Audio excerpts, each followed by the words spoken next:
ಹೇ ಅಂಡಿ ಮಗಳೇ, ನಿನക്ക് ಬೇರೆ ಗಂಡൻ ಬೇಕಾ?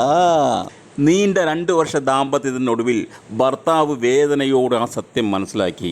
തൻ്റെ ഭാര്യ മറ്റൊരു പുരുഷനുമായി പ്രണയത്തിലാണെന്ന്.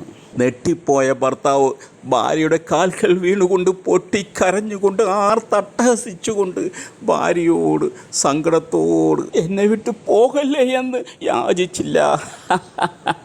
ഭർത്താവ് ഇവിടെ ചെയ്ത കാര്യം കണ്ടോ? ഹേ അണ്ടി പ്രാണ മക്കളോ ബാറോ ഇല്ലേ? കെട്ടട താലി. എന്താ അവളുടെ ചെറി? ഞാൻ ചെറി കാണുന്നുണ്ട്, നീ സാരിയിട്ട് മറക്കാതെ. മാലയിട്. നീ ഇടറി മാല, ഇടേ മാല. നിനക്ക് സ്വന്തമാക്കി. ചെറിക്കണ്ട, നിൻ്റെ ചെറിയൊക്കെ ഞാൻ കാണുന്നുണ്ട്.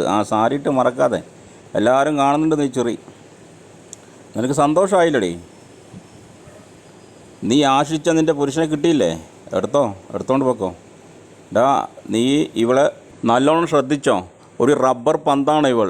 ചിലപ്പോൾ എൻ്റെ ഗതി നിനക്കും വരാം. പൊട്ട് പോയടാ, വയ്യടാ പൊട്ട്. ഇനി സിന്ദൂരം വൈ. മതിയടാ. സെക്കൻഡ് ഹാൻഡ് വണ്ടി എത്ര പെയിൻ്റ് അടിച്ചിട്ടും കാര്യമില്ലടാ, എടുത്തുകൊണ്ട് പോകാൻ നോക്കടാ. അങ്ങനെ വളരെ സന്തോഷത്തോടുകൂടി സ്വന്തം ഭാര്യനെ മറ്റൊരു പുരുഷന് വിവാഹം ചെയ്തു കൊടുത്തുകൊണ്ട് സ്വാതന്ത്ര്യം പട്ടാപ്പകൽ നേടിയ ഭർത്താവിനെ കണ്ടോ?